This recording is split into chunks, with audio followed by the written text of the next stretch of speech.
What time? What crime are you detaining me for? You're not, like I said, we're right now just looking at your. We call it. This is called a suspicious person as someone. So, is that a misdemeanor or a felony? Being suspicious. Is that a misdemeanor or a felony? Being suspicious. We're just trying to identify you. And I'm trying to figure out why I'm being detained. All right. Why am I being detained? We're just trying to figure out who you are and what you're doing here. That's it. What crime do you suspect me of committing? All right. We didn't say there's any crime right now. So what am I being detained for? Because right now it was called as a suspicious person. What crime do you suspect me of committing to be detaining me right now? Right now you're parked on private property. I can't leave because you're detaining me though. What crime do you suspect me of committing to be detaining me right now? Can I explain, sir? Is there who's the leader right here? May I explain? Who's the leader right here? Are you in charge? I'm not in charge. No. Who's in charge? Are you in charge, sir? No, our sergeant is occupied right now. Can I explain what's going on? Don't touch me. No, I won't. Can I just explain? No. You had a question. What am I being detained for? Yeah, I'm gonna. What? I'm gonna answer it for you, pal. Okay. Okay. So, can I explain? I'm asking what crime. I'm not asking for an explanation. I'm asking what crime do you suspect me of committing that I'm being detained for right now? Well, technically, it's trespassing because this is private property. So like he explained to you. But I have to refuse to leave though. No, not true. This is where it emanates from. Everybody wants to give like half a cent. Before we even get into the first words spoken here, understand this encounter starts exactly how so many civil rights violations do, with a vague phone call, a label like suspicious, and officers who seem confident they can figure out the justification later. A man is sitting in his RV, not committing a crime, not being accused of a crime, but somehow, he's already detained. What you're about to watch is a real-time breakdown of how quickly just checking things out turns into shifting accusations, legal gymnastics, and emotional escalation. Notice how the officers bounce from suspicion, to trespassing, to insinuations involving children, all without establishing a single concrete crime. And pay close attention to how calm, consistent questioning forces contradictions into the open. This isn't about being difficult. This is about understanding the difference between authority and lawful authority. Stick with us, because by the end of this encounter, everything the officers claimed they needed suddenly disappears, and that's not an accident. No, I'm trying to. You said your supervisor's coming, correct? No, he's not coming. You asked if I was in charge, and I said no. Okay. So who's running the show right now? Because everybody's giving me like half a 2 cents. There's 3 police on scene. 3 police are in charge. And what crime are you detaining me for currently? I just answered. Trespassing? Trespassing. We need to ID you. We're not trying to charge you with a crime. You have to have a trespass warning first. You have to give me permission to leave. You can't just give me a ticket for trespassing. I'm not trying to give you a ticket. Then what ID? What do you need ID for? You're detained because of that. I'm not trying to give you a ticket for anything. You understand that? I don't understand that because the whole reason why we're out here, if I could explain, the whole reason why we're out here. No. You're in an RV parked across from an elementary school. Correct. That's the reason why we're here, because you could probably agree with us that it is suspicious to wait in an RV the entire day across from an elementary school. Wouldn't you agree? No. Okay. Well, in the eyes of the law, that is suspicious, and you are really in the eyes of the law. That's suspicious. Yes. Where in the law does it say that an RV across from the school is suspicious? It doesn't have to say it anywhere. Okay, that's very ambiguous. I understand if y'all want to come out and make contact with me, cool. Yeah, but to have 3 police officers say no, you're detained after you made contact with me and I'm willing to leave, that's unacceptable to me. So that's why I'm just not willing to deal with y'all right now. I feel like that's okay. If you're, I'm trying to explain it to you. Well, I mean, what's your end goal here of being here? Do you want me to stay or leave? We'd like to identify you. So your whole purpose of stopping here is just to ID me. It's not to get me to leave the property in general. So this is where the foundation of the encounter starts to crack. The individual keeps asking one very specific question: what crime am I being detained for? And notice how that question never gets a direct answer. Instead, we hear phrases like suspicious person and we're just trying to identify you. That matters. Suspicion alone is not a crime, and detention requires more than curiosity. What you're seeing here is a classic fishing expedition, where officers are hoping compliance will retroactively justify the stop. The refusal to clearly articulate a crime isn't accidental, it's because doing so would limit their authority. And watch how calmly repeating the same question exposes that gap. No yelling. No insults. Just logic. Ask yourself, if officers truly believed a crime occurred, why does that explanation keep changing? Is this thing registered? I don't understand any questions. So this isn't registered. That plate's not coming back to anything right now. So that's a problem. We're gonna go to the Am I still being detained? Can I request the sergeant come out? He's a little bit busy right now, but we're just trying to... So am I not able to request a sergeant? Sure, but he's busy Okay, right I would like to request a sergeant then, please. now. Right? But we still got to figure this Man, out. okay. Can I still, is that going to hinder from me requesting a... No, we can Okay. have a supervisor. It's just going to be a little bit. Okay, before he's requested or before he comes out? Before he comes out. Okay, that's fine. Can we go ahead and request him then?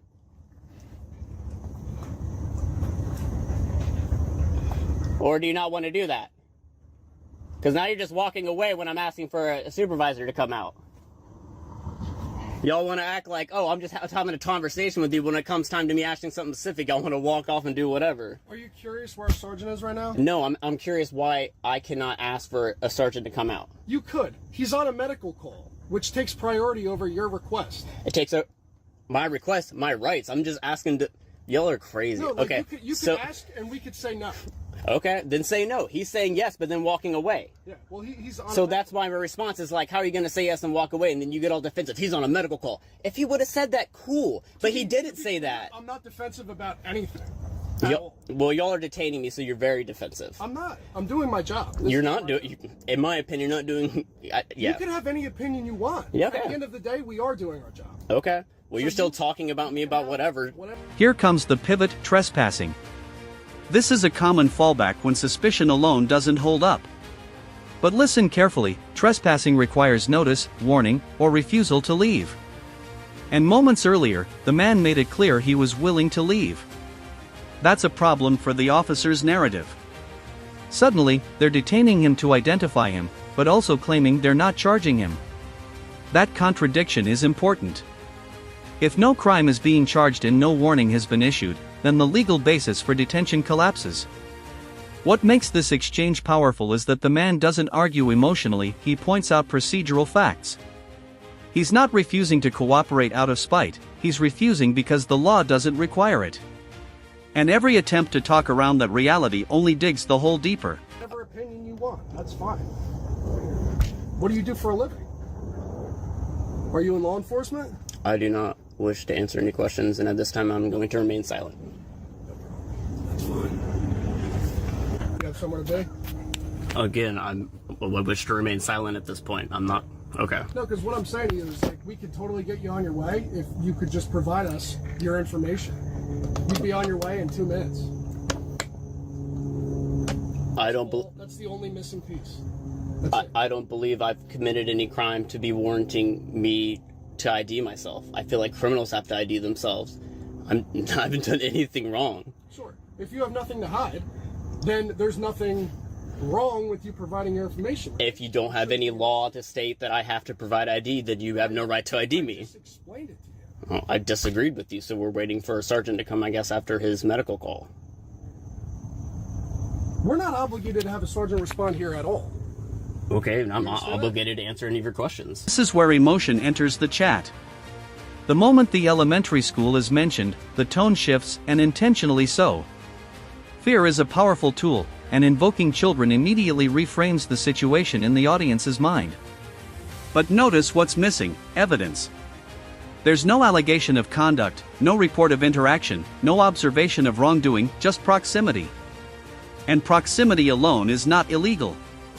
When the man challenges them to cite where the law defines this behavior as suspicious, the response is telling: it doesn't have to say it anywhere.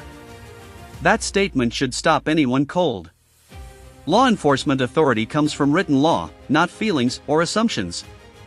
This is a moment where viewers should ask themselves, how often does fear replace legal standards in real-world policing? Okay, but so nevertheless, you still are detained. Okay. And then we'll just... And I'm not remain moving. detained for what? The rest of the day? I don't know. That determines on you. You're running the show right now, not me. It doesn't determine it determines me? Yes, What does because that you're detaining me. I'm not Yeah. detaining myself. I would like to leave at this point. Sure. You're saying I'm detained, so that's on you. So you're running the show, not me. Yes, and this entire thing, you'd be on your way in a couple minutes if you just provided your information. But you're refusing to do that. So that's why we're here at a standstill. Okay. So we'll just remain at a standstill. Okay. George, right? All right? You're on body camera as well, okay? Okay. All right? So, is there any way I can just see your license and then you'll be moved on your way? That's it. If we already know what the registration is on the vehicle and all that stuff. Again, I don't wish to answer your questions, and I wish to remain silent at this point. Okay? But listen. This is the most volatile moment in the encounter and arguably the most revealing. Without making a direct accusation, the officer introduces imagery involving sex offenders and photographing children. That's not accidental. It's a psychological pressure tactic designed to provoke compliance or an emotional reaction. And it works because it's deeply offensive. The man's response is raw, but understandable. What's important here is recognizing how quickly the narrative escalates when legal justifications fail. Instead of facts, we get implications. Instead of statutes, we get fear. This is also where professionalism visibly slips. Watch how the tone changes, how frustration replaces clarity. When authority leans on implication instead of evidence, credibility. Requesting a supervisor is often a turning point, and the reaction here is telling. The answer isn't a simple yes or no, it's delay, deflection, and walking away mid-request. While officers are not always required to call a supervisor immediately, the inconsistency in communication only escalates tension. What stands out is the man's persistence without aggression. He's asserting a right, not demanding special treatment. Meanwhile, the officers frame the request as an inconvenience rather than a procedural safeguard. This moment highlights how power dynamics shift when accountability is introduced. Ask yourself, if everything being done here is proper, why does transparency feel like a problem?